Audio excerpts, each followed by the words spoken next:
Welcome, visionaries, futurists, and the relentlessly curious. This is Igniting Superhumans, the place where technology meets tenacity and ordinary people become extraordinary with the power of AI and robotics. I'm your host, Cheryl Cunningham, and we're on a journey to explore the transformative impact of technology on our lives and the limitless potential it brings. So buckle up, because this is the frontier of the human experience.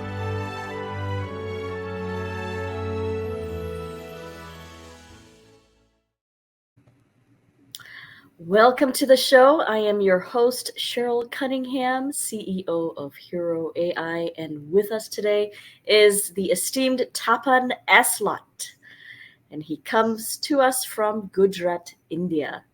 Hello, Tapan. Hello, Cheryl. Thank you so much for having me. I'm so glad to be here. Of course, we're very excited to see you today and learn all about your art, your works, and how AI has really transformed your career. Well, before we begin, let's start with how did your journey begin when you were young? Did you aspire to become an illustrator, artist? How did it all begin? I think I always had a knack for an art. I always had it. Even when I was a kid, I was not really actively into it. Passively, definitely, I was into it. I've always drawn towards sharing my thought. I've always been very proactive in putting my thoughts on paper in any form. At different stages of my life, I've developed different skills. So whatever skill I had at that particular level in my life, at particular age of my life, whatever skill I had, I've always used it to share my thought and to display what is happening inside my head to the world. It's just that I'm started doing it commercially for a year now, so I'm trying to make money out of it. The rest of the life, I've just done it for myself, but now I'm trying to make money out of it. That's the only difference now.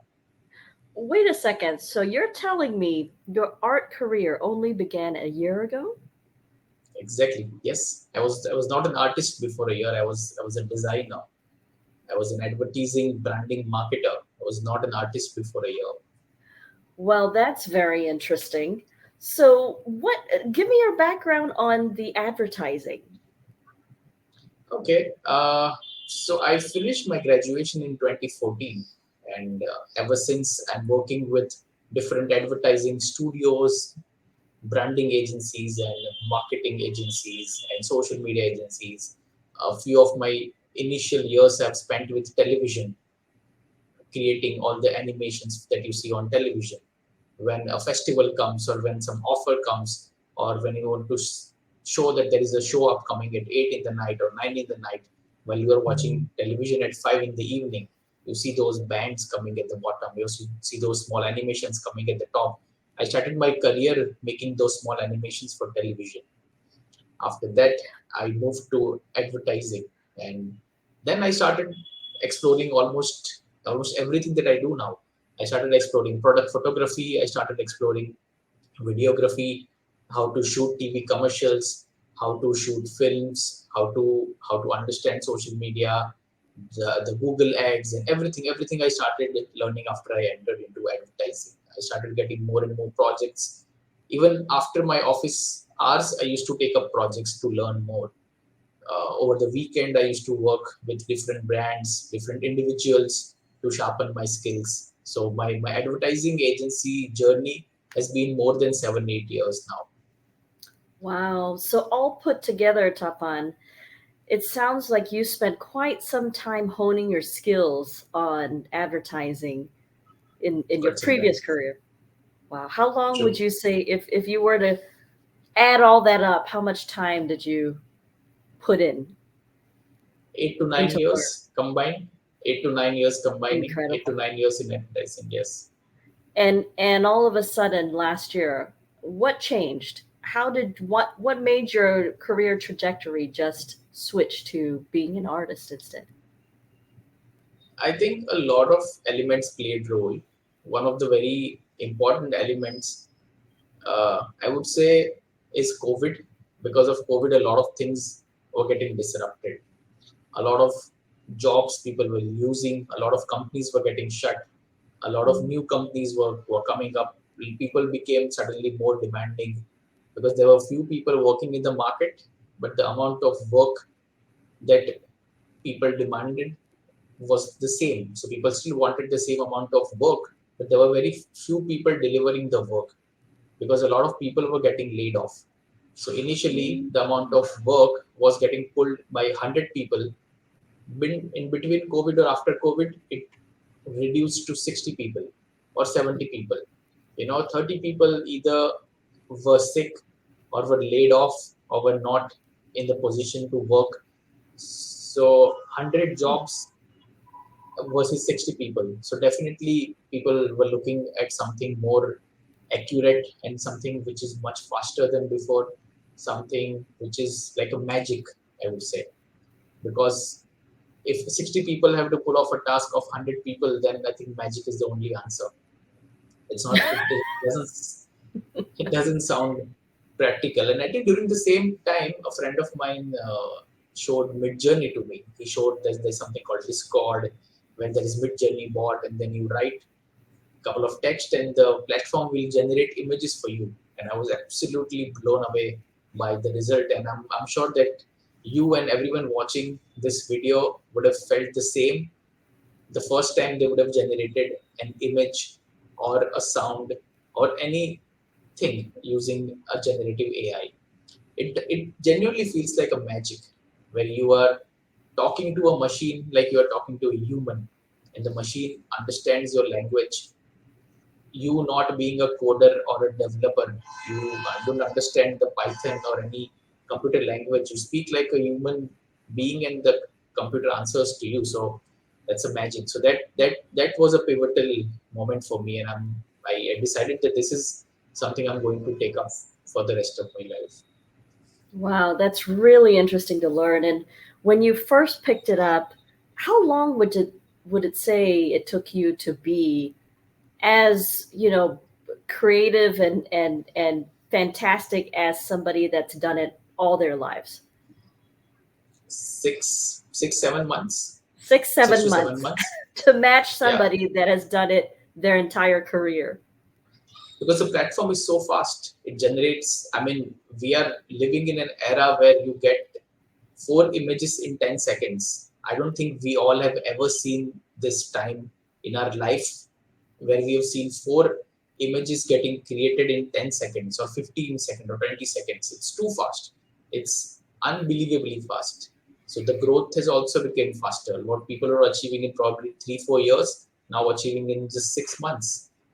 So yeah. So at that time, Tapan, when you saw it being created in just 10 seconds, the thought of wonder has gone through your head, obviously, but did any thoughts of fear, you know, of potentially finding this amazing career, but then also losing it again because there's so much there's going to be so much competition out there that can easily match, the skills that you gained from Midjourney within 6 months? Mm, I think I would like to share one very small thing that I've repeated a lot of time before. I've told this thing to a lot of people that if you are in Gen AI or if you are doing anything in AI, if you're building a product or if you are an artist, you are a musician, you are whatever you are doing, if you are using it for your work or if you are creating a product for people to use, the moment you stop, you are losing. The only answer is to not stop. No matter how fast you are going, how slow you are going, if you stop, you are gone. I would just like to quote this line from Pinar Sayar Demida. I think we all have seen her platform and we all are very inspired by her body of work. Pinar wrote this sentence in one of her recent posts that a day seems like a year in generative AI innovations. So each day something new is coming up, which usually takes a year to build. So the only thing I told myself while starting my career in generative AI is I'm not going to stop. I might be slower in few days. I might not produce something, or I might not share on social media during few days or few nights or few weekends, but I'm not going to stop my learning. That's the only answer, because every day there are new products coming, new artists coming. The day you stop, you will lose. Luckily, I have had a beginner's advantage. I've got a early bird, early mover advantage. If I stop even for like 5 days or 10 days, I will be falling behind. So I'm just not stopping. That's the only way to keep yourself ahead of competition. Otherwise, yeah, there's definitely a lot of competition. It's very interesting point of view that AI has created such opportunity, but it can also be lost within days, a matter of days. I'd love to showcase some of your works that you've done, your arts, if you don't mind, Tapan. Let's take Definitely, a I would love to. Okay, let's take a look at them. And I understand there's a story behind every single one of these. We'd love to hear those stories. And I would love to also, ask you if anyone, since you started your journey, if anyone has really been kind of a naysayer to what you're doing with AI, if, there's a lot of controversy, right, about using AI to create art and that you're not really an artist if AI is doing most of the work for you. What are your thoughts on those? Uh, See, every new innovation or every new art platform, whenever it was created, there were a set of people who said this is not an art. When photography came in picture, I think photography came in picture is itself a pun. Uh, but so when cameras were invented, people used to think that painting on a canvas is the only form of art. If you are clicking picture and calling it art, then you are not really doing anything. You are just picking up a product, you are putting a battery in it, and you are clicking a button, and then you just call yourself artist. You are not an artist. Over a period of years, photography became a legit form of art. Just because it was a faster medium, the people pursuing a slower medium were against it. When cars were invented, people selling horse were very disturbed that what will really happen to horses if people start buying cars. The exactly same discussion we have now, that what will happen to real artists. Now nobody really knows what real art is or what is real artist means. Midjourney, DALL-E, or Stable Diffusion, or any other text to image platform are giving you all you need as an artist. You need a thought the platform can't give you. It should come from within. After having a thought, you need a platform. After a platform, you need a set of tools. And after having a set of tools, you need another platform to showcase. So you have a thought, then you can either go to Canva, you can either go to Photoshop, you can either pick up a brush, or you can pick up a charcoal, or now you can go to Midjourney. After having a thought, you just need a platform, and there are certain tools. If you pick up a charcoal or a pencil or a brush, you just draw it with your hand. Here, you are just typing on a keyboard, but the thought is yours, it's originally yours. You are creating using a different platform with a set of tools. And then you have social media to share your artwork. So I personally don't see this not art. So whoever naysayers I've seen in my life, or whoever I've just been lucky to not have a lot of people commenting under my post that this is not an art. I've had few people who have commented under my work that how can you call this thing an art? You really didn't do anything in it, you know. But yeah, so that is my justification. What is, if you were able to justify what you're doing to all the artists out there today, and there was some kind of advice that you can give them about going ahead and using AI to further their career, what would that advice be to them? The advice for everyone is to let their intrusive thought win. A lot of time we don't let our intrusive thought win. When we are working on X, we stop ourselves from thinking about Y. When we are working on Y, we stop ourselves from thinking about X. A lot of time, the thought that we stop are the best thought. A lot of time when you are writing a prompt and when you are trying to create a beautiful car on mid journey, you might get a really good idea of creating a very beautiful nature, a nature landscape. Try putting that prompt right there. The prompt is not going to go away, it's not going to vanish. It will be there on the mid journey server. So if you are trying to create something, at the same time something else comes up in your mind, just create it right away. It might be one of your best work. A lot of my work that I've posted on social media, I was not intending to create that on that very day. That particular day, I was trying to create something else. While creating in the process, those intrusive thoughts kept coming in, and I comfortably let myself drawn towards those thoughts, and I started creating something else. So in the morning, I wanted to create something else, but by evening, it was definitely not what I thought, but it was really beautiful. And I really Well, had a story also attached to it. So while creating, I made a story. So yeah, that's how I work. so let's take a look at these works of art right here, and we can actually expand these works of arts into full screen and take a further look at it. Please tell us your story behind each one. Uh, while I was creating this, I started creating Indian brides. I wanted to create a set of images showing a high fashion that a bride would wear on her wedding day. I really didn't intend to have any of the birds or any nature element or any of the prop she's holding.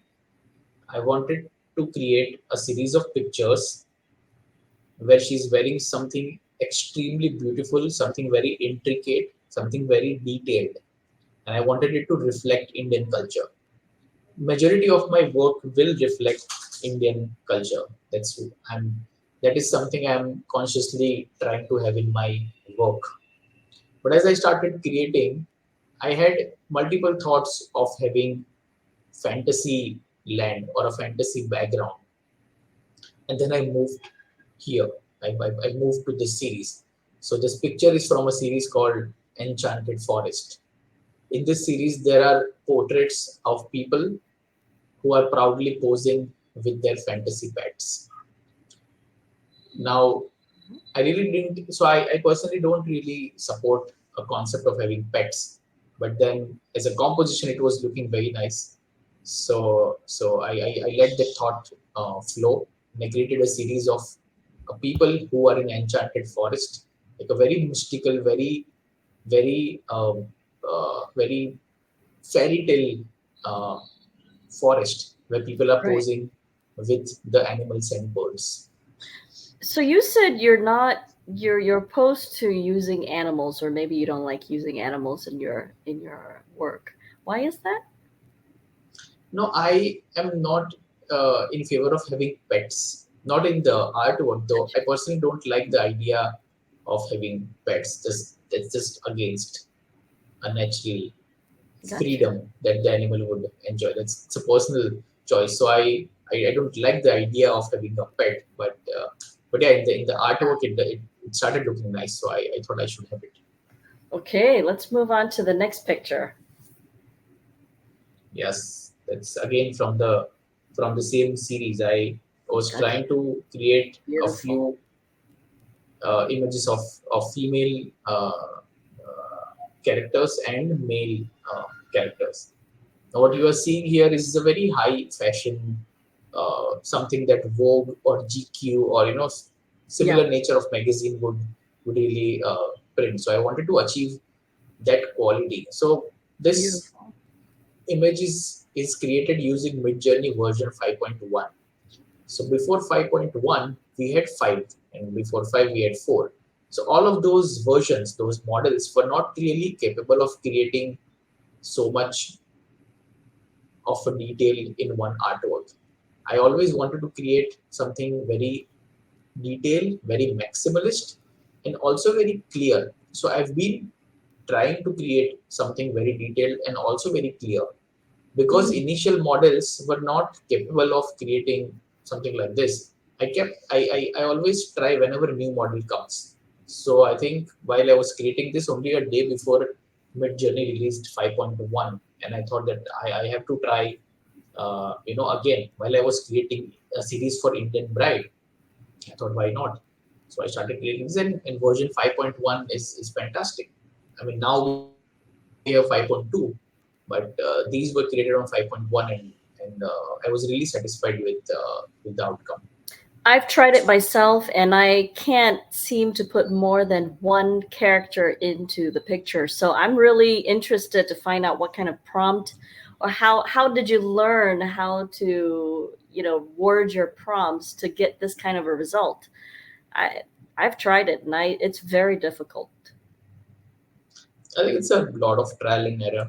It's a lot of trial and error. I mean, Yeah. so majority of my learning comes from the community. I learn from a lot of people. I teach a lot of people. So whenever I go to Discord or I go to LinkedIn, there are a set of people I usually chat with. We share our work with each other. Hmm. Even when we have any commercial projects, we do discuss with each Oh other. wow. We Wow. sometimes we share our prompt, but definitely not with everyone. With very few, trusted people who are very close friends now. So we do share our prompts, and we do exchange feedback, that what do you think is working, what do you think is not working. If I'm stuck on a project, if I've taken a project which is a 15-20 day timeline, and something's not working, then I just go to my friends, and then whenever they are stuck, they come to me, that okay, do you Oh, see, that's because nice. when you're working in a small room most of the day, you need a fresh perspective on your Mm. work. So yes, my learning have come from a lot of people. Now, what is the difference you think between your career back then and now? I understand you were in advertising, and I know the works now. You can create this work in no time and no money. I mean, almost no money, right? What do you think the differences are between people who are still creating the old-fashioned way and people who are creating with AI? Do you think clients are leaning one way or the other? So clients are leaning towards AI for now. They have started leaning towards AI for two reasons. One, speed. It's much faster. They can see more variations. They can definitely see much more variations of a finished product, if I have to put emphasis on finished product. When you are working with a traditional artist who is drawing on a paper using pencil or using a vacuum, it's it's humanly not possible to create 10 variations in a day. It's not, because you are drawing, you are creating it using hands, and you can only show variations during doodle stage of the project. While you are doodling, while you are scribbling, while you are just creating a concept, you can show multiple variations, and then you tell your client that whichever version you like, I'm going to refine it. But once it is refined, if you want me to change or make another illustration, then that's going to cost extra. But here, whatever you create is a finished product. I click on variation, and the machine will generate another variation. So that's a different variation of a finished product in 10 seconds, 20 seconds. So I understand it's an absolutely unfair competition between human and AI, Right. but a few clients have started leaning towards AI. Yeah. So give me an idea here of the client costs that they're saving. How much is it costing, or how much did it used to cost for, an average advertising ad, perhaps maybe for food, and versus how much it Hmm. would cost now to create? For a food, the recent project that I pulled off with Baskin Robbins India, the ice cream brand, those there was a set of five or six, I think five artworks, a set of five artworks that I created over a period of a month and a half, because of a very detailed hierarchy, the chain of people sitting in Baskin Robbins. It took some more time to get approvals and everything. A month and a half to generate five images. If you have to create in a studio, it would cost more than 20 to 30 thousand dollars a day, U- or US dollars. US dollars. Yes, 20,000, $30,000 a day, because it will include food photographer, a food stylist, a lot of ingredients, light, a camera setup, a studio setup. Then you need spot boys who will clean up the mess after the shoot. So at least 12 to 15 people involved over a period of 1 or 2 days. So 12 people working for 1 day or 2 days not will not cost you less than 30,000 US dollar for sure, if you want to achieve the same quality that I delivered to Baskin Robbins. If you are ready to settle for low, probably you can go much cheaper, $10,000, $5,000.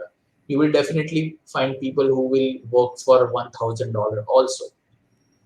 It's not going to give you a quality. The quality we're looking at, and also the brand we are working for. It's Baskin Robbins. It's not a small Right, brand, right. so their budgets are higher and the quality demand is higher. So let's go ahead here and take a look at the rest of your works. Oh, that's gorgeous. Thank Tell you. me about this. So this is from a series called The Majestic Tales of a Secret Palace. I'm I all love Yes. It's So the inspiration came from Rajasthan. Rajasthan is a nearby state to Gujarat. Uh, so Gujarat and Rajasthan share the same border.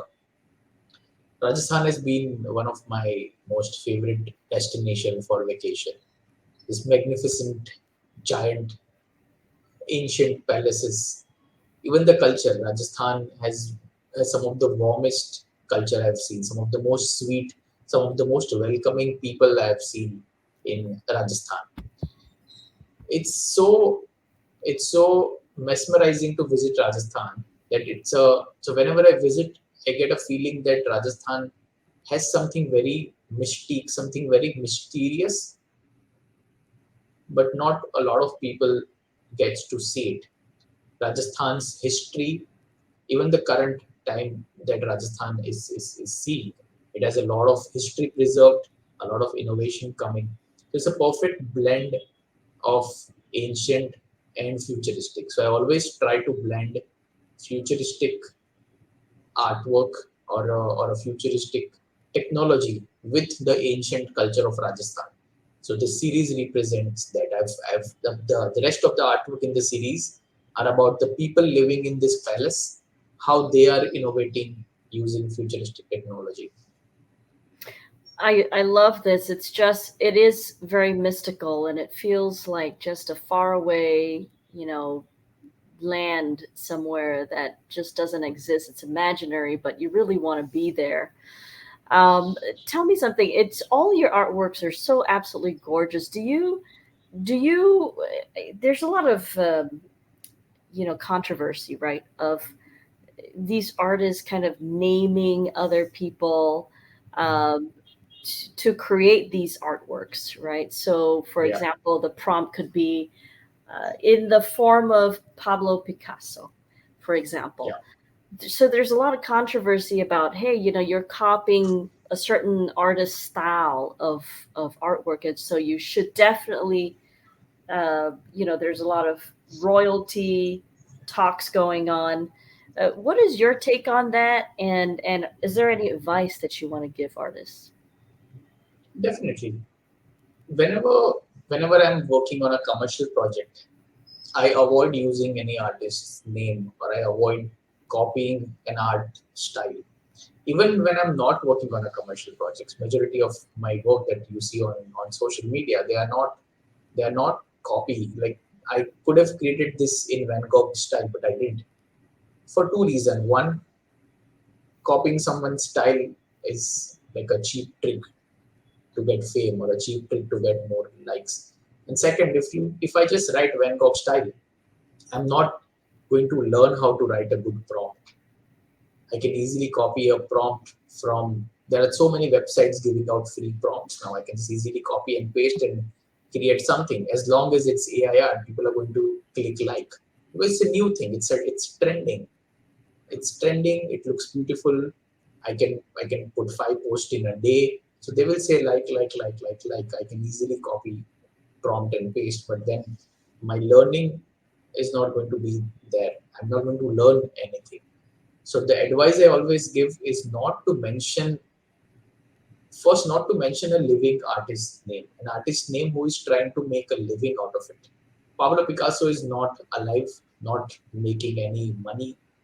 You may not use his name, it's a personal choice. Sometimes when a client comes that, okay, we want to create something like Picasso, but don't just create directly, do not directly copy one of his painting. Just give us a burger in Picasso style. You may create it because you're getting money. They say create a box of French fries in Picasso style. Okay, go ahead, do it. He's not currently making a living out of it. But there are so many artists who are alive. They are working every day. They are creating art every day to make a living. They are making money out of it. And when you use his or her name, then that's a direct attack on the person's creativity, the person's art. So I personally always refrain from doing it, and that's the advice I always give to people, to not mention any artist's name who is alive, who is trying to make a living. And also on commercial projects, just try to create your own style. That's what people will remember you for, your own style. Tapan, I'm really excited to ask you this next question because I think not a lot of people really think about this when they pick up AI.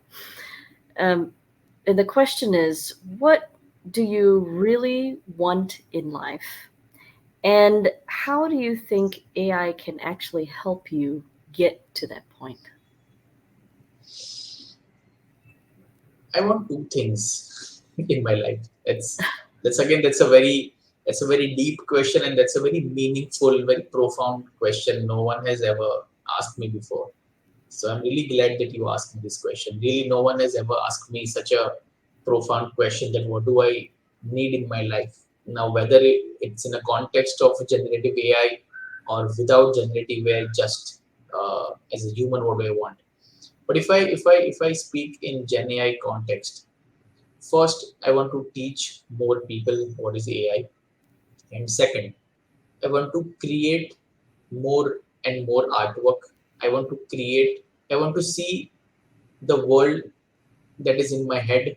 I want to see that world coming out of my head and be in the real world. Now, today I am making digital art and posting on social media. If I get an opportunity to print them on a bigger scale and have an art exhibition, I would go for it. Even after that, if I get an opportunity to have an immersive AR VR exhibition where people can actually walk into my artwork, I would do it. There are different worlds inside my head. There are so many thoughts, there are so many visions, there are so many visuals, characters, animals that I have in my head, and I want all of them to go out. I want all my thought to flow and become reality. Wow. That's my personal goal. And as a community, yes, I want to teach more people about generative AI. Why education is important in Gen AI? Because if people will not learn it from right person, they will learn it from the wrong person. Maybe. Maybe they will learn from a wrong source and they might not follow AI ethics. Hmm. We need more people who use AI with ethics. So ethical AI or ethical use of AI is definitely an entire discussion in its own. It's an entirely different world where people are constantly trying to implement policies and laws, and there are different rules, and there are communities who are working towards AI ethics so that people use this technology in ethical way. Because if you don't do, then it's going to be a really big disaster. So, if you know that you are someone who is practicing AI ethically, it becomes your responsibility to teach people how to use it ethically. That's a good input you should give to the community. It almost seems like it would be easier for someone to far supersede other artists who are doing it ethically than not doing it ethically, you know? So I could potentially, if I were to use other artists' names to create, I might actually surpass your expertise level pretty easily. So it's Correct? I think it's very difficult to stick to those principles for a lot of people. I imagine, Definitely. especially It is yeah, difficult. Yes. right. Especially when you're hiding, I guess, behind a computer. You're not even going into work anymore. There's nobody to really, say, hey, you're embarrassing us. um, It's so true. let's go. We have one more image. Let's share that image. And yes, go ahead. Actually, there's Yeah. two more images, and I love to get to the Barbie image as well. Go ahead. So this image is showing the lifestyle, uh, not a lifestyle, I would say. It's showing what inhabitants of the secret palace are up to. What are they doing? So these are kids who are sitting in the palace. So again, this from the same series, mystical tales of a secret palace. These kids are rebuilding a reality. You see this girl on the right and the boy on the left. The boy has a blue holographic image Mm. of the palace that is outside, and the girl has a orange Um, holographic image of the palace that is in front of her.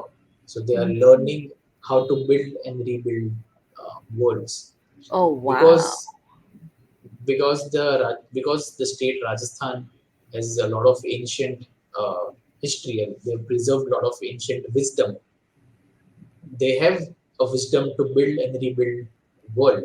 But now with the help of AI or the help of technology, they are teaching their kids how to do it faster and how to do it better.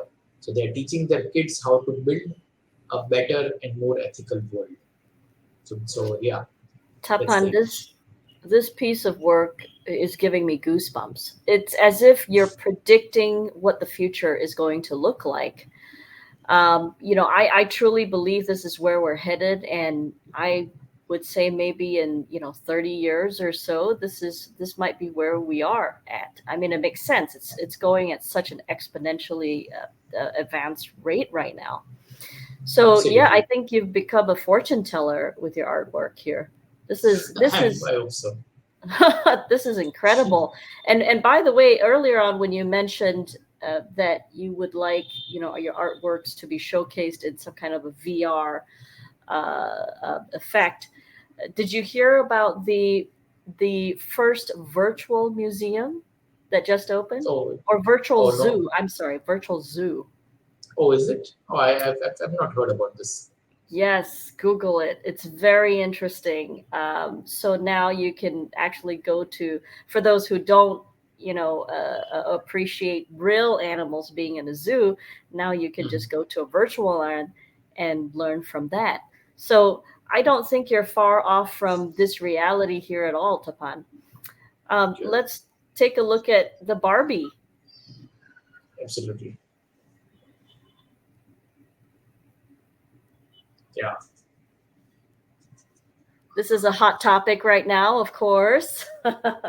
Absolutely, absolutely. It's a hot topic, and it's been well celebrated on social media, and everywhere it's just pink. Now you see pink and you say Barbie. So I think the movie has given identity to a color now. So now you're using obviously the likeness of this actress, right? And she's, Mhm. gorgeous in here. Almost doesn't even look like her. What would you say is the morality of, what guiding principles do you have about using people's Uh, likeness? I don't use it commercially. I never. After posting this on social media, I got a lot of messages from different brands and different people. They said, Okay. "Can you please tell us how much would you like to get paid for this artwork? We want to use it for our brand. We want to use it commercially." I've Really? never, yes, Huh. at least 6 to 7 different brands and 6 to 7 different people approached me asking for this particular set of images. I have never promoted using any celebrity's face commercially. If you have a permission from that person, so all the people who approached, I told them if you can go to Margot Robbie and get her permission, I am ready to do it. I'm ready to sell it. Without her permission, I cannot. I have not sold any of these artwork to anyone. These are just to display my potential. These are just to showcase what I can achieve using this tool. I have not commercially sold any of the image ever that has a celebrity's face or some other living human being's face. That's absolutely against my ethics, and I don't promote it. The people approaching to buy this artwork, I've told them that I don't own a copyright to sell you copyright. So something that I don't own, I can't Mhm. sell. I can create similar images for you without Margot Robbie's face. That can be an AI generated face, someone who doesn't exist. It can have a similar aesthetic style, a similar Indian sari, a dress, and a flower in the back, and everything will be same. Just not Margot Robbie's face, but they were not convinced. They said we want this particular picture, but then I can't do this. I'm exposing myself to lawsuits, so I can't do that. So it seems like your career has really taken off since you've used the AI tools, and I think it's taken, maybe for a lot of other people, maybe not so much you, but it would probably take somebody a lot not to profit off of, these kinds of work. So I applaud you for, holding strong and true to your principles. I know a lot of people that probably won't out there. So in final thoughts before we close out the interview, and it's been fantastic time, it's been super enlightening. So, in closing thoughts, what kind of advice do you have to give someone that is just now exploring how art can really, change, or AI can really change their career or their trajectory? What advice do you have for these people? First, I would say learn more about art, read more about art, read about all the art movements that have happened in the past, learn about how people have always expressed their thought, for what reason they have expressed their thought. Learn about your space in the market. Learn about what is the gap you are filling. If you are not filling any gap, you are almost invisible to people. If you are not helping them in their businesses, you are almost you don't almost exist for them. Then you are just creating art for an art's sake. Then you are just creating art for yourself. Then you can put up your art on your wall and you can be happy. That's the end of your work. If you don't find that gap in the market that you are intending to fill, or you can potentially fill after 6 months or a year, if you don't know that place in the market, then you will be happy only looking at your artwork, and you'll be really sad that no one else is looking at your artwork. This is so interesting because I wish we had more time, because the way you talk about finding a gap, it sounds like that's what we do with businesses. If you're not going to start up a company that doesn't feed a need out in the marketplace. And so you actually see artwork doing the same as well. That's very interesting point of view and perspective. Um, and if you weren't able to fill a gap, you're really just creating for yourself. What kind of gap does your artwork fill? I'm mostly creating for branding and marketing.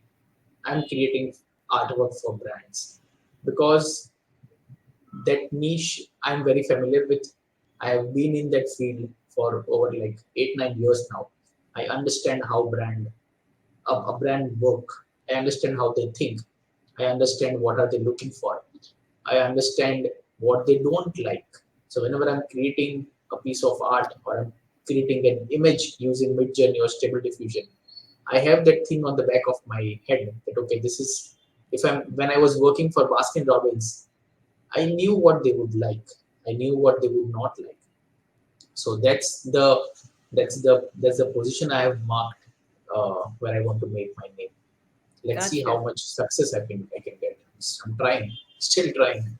Tapan, do you think you generate more revenue now than you have ever before? Not yet, not yet. I've still I've yet to